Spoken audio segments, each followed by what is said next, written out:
तो hello friends, कैसे हैं आप सभी लोग। आशा करता हूं कि आप सभी लोग ठीक ही होंगे। फ्रेंड्स, आज हम पढ़ेंगे 6 अगस्त 2024 की महत्वपूर्ण करंट अफेयर पढ़ेंगे। Friends, very most IMP forming और फ्रेंड्स ऑल एग्ज़ाम के लिए इम्पोर्टेंट है ये। फ्रेंड्स, PDF नोट्स के बारे में बता दूं तो बायो में टेलीग्राम चैनल का लिंक है, वहाँ पर डेली करंट अफेयर की PDF प्रोवाइड करा दी जाती है रोज़ 8 PM पर फ्रेंड्स। और 8 AM पर डेली करंट अफेयर की क्लास आपकी ये यूट्यूब पर आ जाती है फ्रेंड्स। तो लाइक शेयर सब्सक्राइब करना ना भूलें फ्रेंड्स। टॉपिक से रिलेटेड कुछ भी डाउट हो कमेंट सेक्शन में बोल दीजिएगा, हम दूर जरूर करेंगे फ्रेंड्स। अपना फीडबैक जरूर दें कि वीडियो आपको कैसी लगी। तो चलते हैं आज के इंपॉर्टेंट करंट अफेयर को देखते हैं फ्रेंड्स। तो फ्रेंड्स, हमारा पहला क्वेश्चन होगा कि भारत के किस राज्य ने हाल ही में ग्रीन मिशन की घोषणा की है। तो उसकी घोषणा असम सरकार ने की। ऑप्शन सी इसका राइट आंसर होगा हमारा।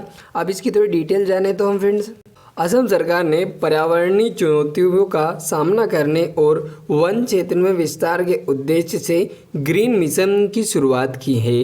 इस मिशन के अंतर्गत फ्रेंड्स निम्न प्रमुख बिंदुओं पर ध्यान दिया गया है। तो फ्रेंड्स, वृक्षारोपण अभियान पर ध्यान दिया गया है कि राज्य के विभिन्न हिस्सों में बड़े पैमाने पर वृक्षारोपण किया जाएगा। इस पहल का उद्देश्य वन क्षेत्र को बढ़ावा देना और कार्बन अवशोषण को बढ़ाना है फ्रेंड्स। कार्बन अवशोषण को बढ़ाना है फ्रेंड्स। जैव विविधता संरक्षण के बारे में फ्रेंड्स, असम की समृद्ध जैव विविधता को संरक्षित करने के लिए विशेष प्रयास किए जाएंगे, जिसमें वन्यजीव अभयारण्यों और राष्ट्रीय उद्यानों की सुरक्षा शामिल है। स्थानीय समुदायों की भागीदारी, इस मिशन में स्थानीय समुदायों को सक्रिय रूप से शामिल किया जाएगा ताकि पर्यावरण संरक्षण के प्रति जागरूकता बढ़ाई जा सके फ्रेंड्स। सरकारी योजनाओं का समन्वय, इस मिशन के तहत राज्य सरकार की अन्य योजनाओं का समन्वय किया जाएगा ताकि पर्यावरणीय स्थिरता को बढ़ावा मिल सके। यह मिशन राज्य में पर्यावरणीय सुधार लाने और जलवायु परिवर्तन को प्रभावों को कम करने की दिशा में एक महत्वपूर्ण। अगला इम्पोर्टेंट क्वेश्चन देखें तो हाल ही में कौन सा देश बिम्स्टेक का 8वां सदस्य बना है। तो फ्रेंड्स, बिम्स्टेक शिखर सम्मेलन का 8वां सदस्य देश कौन बना है। तो इसका राइट आंसर हमारा होगा तो वो होगा मालदीव। ऑप्शन 20 का राइट आंसर है, मालदीव बना है फ्रेंड्स 8वां सदस्य देश। अब इसकी थोड़ी इंपॉर्टेंट डिटेल देखते तो फ्रेंड्स, बिम्स्टेक का पूरा नाम क्या है, फुल फॉर्म। तो bay of Bengal initiative for multi sector technical and economy. अब बिम्स्टेक सदस्य देशों में बांग्लादेश, भारत, म्यांमार, श्रीलंका, थाईलैंड, भूटान, नेपाल और अब मालदीव शामिल है फ्रेंड्स। मालदीव के शामिल होने से संगठन की क्षेत्रीय और समुद्री सुरक्षा, व्यापार और निवेश में वृद्धि और जलवायु परिवर्तन के खिलाफ सामूहिक प्रयासों को बल मिलेगा। मालदीव की सदस्यता से संगठन के उद्देश्यों और लक्ष्यों को और अधिक मजबूत किया जाएगा फ्रेंड्स, खासकर समुद्री सुरक्षा और आपदा प्रबंधन के क्षेत्र में। अगला इम्पोर्टेंट क्वेश्चन देखें तो हाल ही में जारी की गई विश्व पर्यावरण रिपोर्ट 2024 के अनुसार कौन सा देश सबसे अधिक कार्बन उत्सर्जन करने वाला देश है। तो फ्रेंड्स, कौन सा देश सबसे अधिक कार्बन उत्सर्जन करने वाला देश है, तो वो है आपका चीन। ऑप्शन ए इसका राइट आंसर होगा हमारा। इसकी थोड़ी डिटेल जाने तो हम, विश्व पर्यावरण रिपोर्ट 2024 के अनुसार चीन दुनिया में सबसे अधिक कार्बन उत्सर्जन करने वाला देश है। ये रिपोर्ट विश्व के विभिन्न देशों द्वारा किए जा रहे कार्बन उत्सर्जन के आंकड़ों पर आधारित है। चीन की तीव्र औद्योगिक वृद्धि और ऊर्जा उत्पादन के लिए कोयले पर निर्भरता के कारण इसका कार्बन फुटप्रिंट उच्चतम है फ्रेंड्स। रिपोर्ट में यह भी उल्लेख किया गया है फ्रेंड्स कि चीन सरकार ने कार्बन उत्सर्जन को कम करने के लिए कई नीतिगत कदम उठाए हैं, जैसे कि नवीनीकरण ऊर्जा स्रोतों का विकास, इलेक्ट्रिक वाहनों का प्रचार और ऊर्जा दक्षता में सुधार। इसके बावजूद चीन की बढ़ती आबादी और व्यापक औद्योगिक गतिविधियों के कारण इसका कार्बन उत्सर्जन अभी भी बहुत अधिक है फ्रेंड्स। अगला क्वेश्चन देखिए तो किस भारतीय वैज्ञानिक को रमन मैग्सेस अवार्ड 2024 से सम्मानित किया गया है। तो रमन मैग्सेस फ्रेंड्स अवार्ड 2024 है, उससे किस भारतीय वैज्ञानिक को सम्मानित किया गया है, तो वो किया गया फ्रेंड्स डॉक्टर शिवाजी मिश्रा को सम्मानित किया गया है।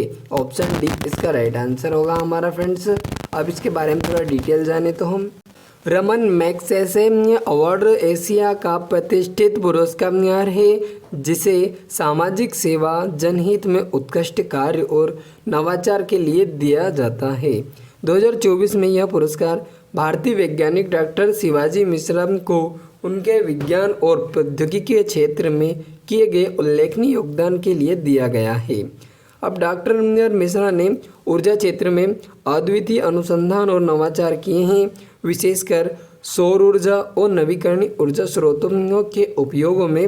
उनके अनुसंधान ने न केवल ऊर्जा क्षेत्र में नई संभावनाएं खोजी हैं, बल्कि ऊर्जा की लागत को भी कम करने की में मदद की है फ्रेंड्स।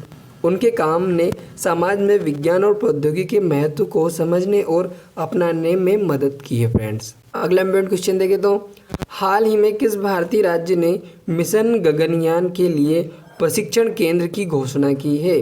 तो मिशन गगनयान के जो है वो उसके लिए जो प्रशिक्षण केंद्र की घोषणा किस भारतीय राज्य ने की है? तो इसका राइट आंसर फ्रेंड्स जो हमारा होगा वो होगा हमारा ऑप्शन ए कर्नाटक। इसका राइट आंसर होगा फ्रेंड्स हमारा ऑप्शन ए इसका राइट आंसर है। इसके थोड़ी डिटेल देखें तो हम कर्नाटक राज्य ने मिशन गगनयान के तहत भारतीय अंतरिक्ष अनुसंधान संगठन इसरो के अंतरिक्ष यात्रियों के प्रशिक्षण के लिए एक केंद्र की स्थापना की घोषणा की है। इस केंद्र में अंतरिक्ष यात्रियों को गगनयान मिशन के लिए आवश्यक प्रशिक्षण दिया जाएगा, जिसमें स्पेस फ्लाइट सिमुलेशन, माइक्रोग्रेविटी अनुभव और अंतरिक्ष के कठोर वातावरण के लिए तैयारी शामिल है फ्रेंड्स। गगनयान मिशन के बारे में थोड़ा सा देखें तो भारत का पहला मानवयुक्त अंतरिक्ष मिशन है, जिसका उद्देश्य भारतीय अंतरिक्ष यात्रियों को पृथ्वी की निचली कक्षा में भेजना है। यह मिशन इसरो के महत्वाकांक्षी परियोजनाओं में से एक है फ्रेंड्स, और इसमें भारत को अंतरिक्ष अन्वेषण के क्षेत्र में एक नई ऊंचाई पर ले जाने की क्षमता है फ्रेंड्स। तो फ्रेंड्स हमारा अगला क्वेश्चन होगा हाल ही में किस भारतीय लेखक को जाने माने साहित्य पुरस्कार 2024 से सम्मानित किया गया है? तो जाने माने साहित्य पुरस्कार 2024 से किस भारतीय लेखक को फ्रेंड्स सम्मानित किया गया है?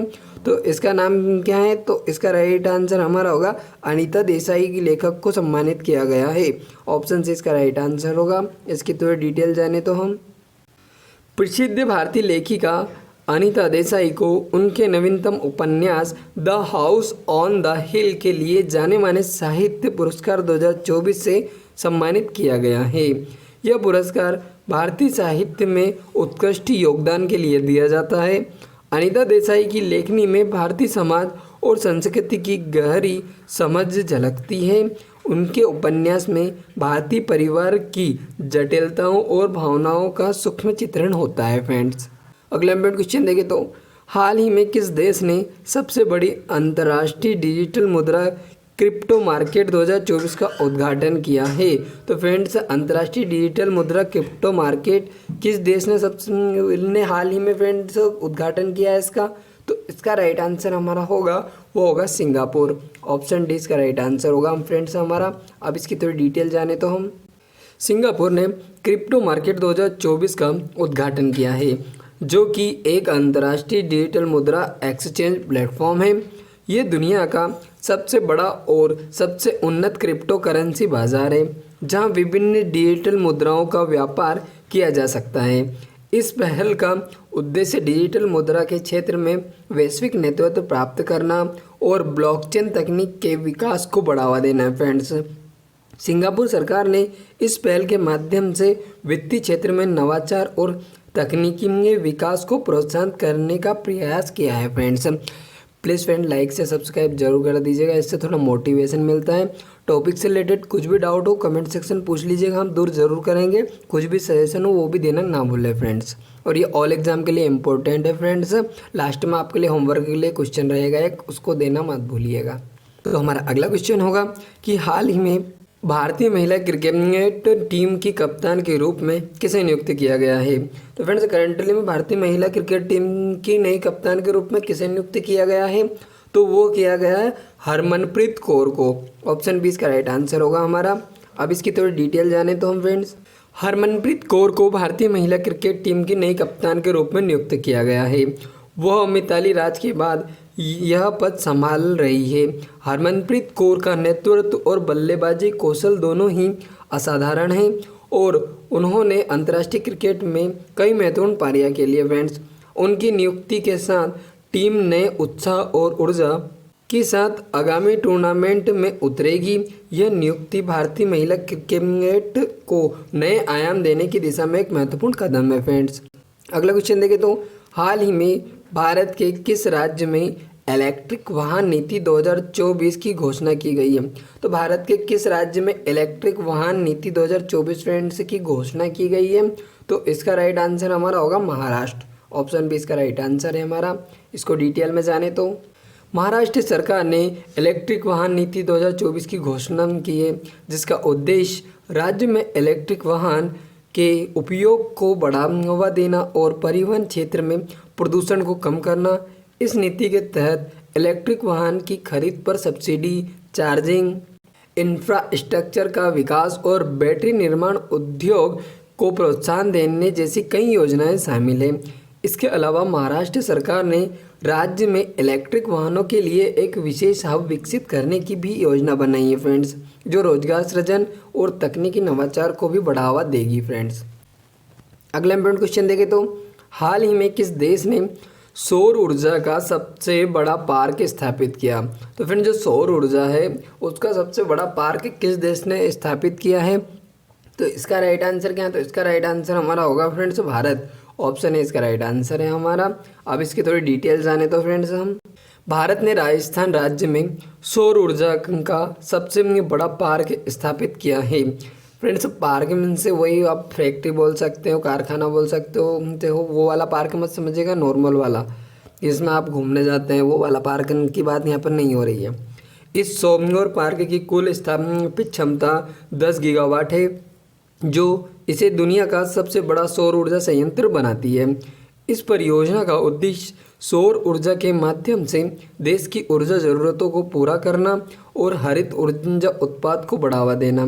यह परियोजना भारत के हरित ऊर्जा लक्ष्यों के प्रति एक महत्वपूर्ण कदम है और इसके माध्यम से भारत अपने कार्बन फुटप्रिंट को कम करने का प्रयास कर रहा है फ्रेंड्स। अगला इंपॉर्टेंट क्वेश्चन देखें तो हाल ही में किस भारतीय फिल्म को सर्वश्रेष्ठ विदेशी भाषा फिल्म श्रेणी में ऑस्कर 2024 के लिए नामांकित किया गया है? तो फ्रेंड्स सर्वश्रेष्ठ विदेशी भाषा फिल्म श्रेणी में ऑस्कर अवार्ड के 2024 के लिए किस भारतीय फिल्म को नामित किया गया है? तो इसका राइट आंसर हमारा क्या है? तो वो है शेरशाह। ऑप्शन डी इसका राइट आंसर होगा। इसकी थोड़ी डिटेल जाने तो भारतीय फिल्म शेरशाह को ऑस्कर 2024 में सर्वश्रेष्ठ विदेशी भाषा फिल्म श्रेणी में नामांकित किया गया है। यह फिल्म भारतीय सेना के कैप्टन विक्रम बत्रा के जीवन पर आधारित है, जिन्होंने कारगिल युद्ध में वीरगति प्राप्त की। फिल्म में सिद्धार्थ मल्होत्रा ने मुख्य भूमिका निभाई है और उनकी प्रदर्शन की सराहना की गई है। शेरशाह का निर्देशक विष्णुवर्धन ने किया है और इसे देशभक्ति और साहस की एक प्रेरणादायक कहानी के रूप में देखा जा रहा है फ्रेंड्स। अगला इंपॉर्टेंट क्वेश्चन देखें तो हाल ही में किस देश ने ब्लू इकोनॉमी के विकास के लिए एक नई पहल शुरू की है? तो ब्लू इकोनॉमी के विकास के लिए नई पहल किस देश ने शुरू की है फ्रेंड्स? तो इसका राइट आंसर क्या होगा? तो इसका राइट आंसर हमारा होगा इंडोनेशिया। ऑप्शन बी इसका राइट आंसर है। अब इसकी थोड़ी डिटेल जाने तो हम, इंडोनेशिया ने ब्लू इकोनॉमी के विकास के लिए एक नई पहल शुरू की है, जिसका उद्देश्य समुद्री संसाधनों के सतह उपयोगों को बढ़ावा देना है। इस पहल के तहत इंडोनेशिया समुद्री पर्यटन, मत्स्य पालन और समुद्री परिवहन के क्षेत्र में नवाचार और निवेश को प्रोत्साहित करेगा। इसके अलावा समुद्री पारिस्थितिकी तंत्र की सुरक्षा और संरक्षण पर भी विशेष ध्यान दिया जाएगा। यह पहल इंडोनेशिया की अर्थव्यवस्था को सुदृढ़ करने और जलवायु परिवर्तन के प्रभाव से निपटने की दिशा में एक महत्वपूर्ण कदम है फ्रेंड्स। तो अगला इंपॉर्टेंट क्वेश्चन देखें तो हाल ही में कौन सी अंतर्राष्ट्रीय संस्था ने अंतर्राष्ट्रीय युवा दिवस 2024 का थीम घोषित किया है? तो अंतर्राष्ट्रीय युवा दिवस 2024 का थीम किस अंतर्राष्ट्रीय संस्था ने घोषित किया है फ्रेंड्स? तो वो क्या है? संयुक्त राष्ट्र ने। ऑप्शन है इसका राइट आंसर होगा। इसको थोड़ा डिटेल में जाने तो हम संयुक्त राष्ट्र ने अंतर्राष्ट्रीय युवा दिवस 2024 का थीम युवाओं की भूमिका स्थिरता की दिशा में कदम घोषित किया है। इस थीम का उद्देश्य युवाओं की भूमिका और योगदान को रेखांकित करना है।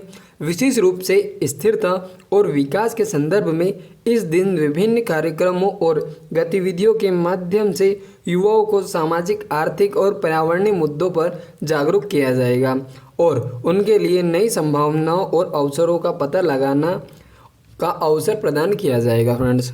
अगला इम्पोर्टेंट क्वेश्चन देखें तो हाल ही में किस देश ने अपने राष्ट्रगान में बदलाव करने की घोषणा की है? तो अपने राष्ट्रगान में बदलाव करने की घोषणा फ्रेंड्स हाल ही में किस देश ने की है? तो इसका राइट आंसर हमारा क्या होगा? तो इसका राइट आंसर हमारा होगा फ्रेंड्स न्यूजीलैंड। न्यूजीलैंड ने की है। ऑप्शन सी इसका राइट आंसर होगा। इसकी थोड़ी डिटेल जाने तो न्यूजीलैंड ने अपने राष्ट्रगान में बदलाव करने की घोषणा की है। नए राष्ट्रगान में देश की सांस्कृतिक विविधता और मूल्यवासी माओरी समुदाय की पहचान को समाहित किया जाएगा। यह निर्णय न्यूजीलैंड की सरकार ने माओरी समुदाय और अन्य सांस्कृतिक समूहों के साथ परामर्श के बाद लिया है। इस कदम का उद्देश्य देश में सभी समुदायों के बीच एकता और समानता को बढ़ावा देना। नया राष्ट्रगान अगले वर्ष से औपचारिक रूप से लागू किया जाएगा। तो फ्रेंड्स आपके लिए अब क्वेश्चन है, question of the day homework के लिए। अगर सच में किसी वैकेंसी की तैयारी कर रहे हैं सीरियसली, तो इसका आंसर सच में हमें कमेंट सेक्शन में दीजिएगा। अगर आप सच में किसी वैकेंसी की तैयारी सीरियसली कर रहे हैं तो टॉपिक से रिलेटेड कुछ भी डाउट हो कमेंट सेक्शन में पूछ लीजिएगा, बता दीजिएगा। कुछ भी सजेशन हो फ्रेंड्स हम उसका रिप्लाई जरूर करेंगे। वीडियो का कंटेंट क्वालिटी और दीपक सर की आपको मेहनत पसंद आई हो तो लाइक से सब्सक्राइब करना ना भूलें। तो आपका फ्रेंड्स जो होगा करंट वो होमवर्क के लिए क्वेश्चन, तो वो ये है कि हाल ही में भारत के किस राज्य में कृषि मिशन 2024 की शुरुआत की गई?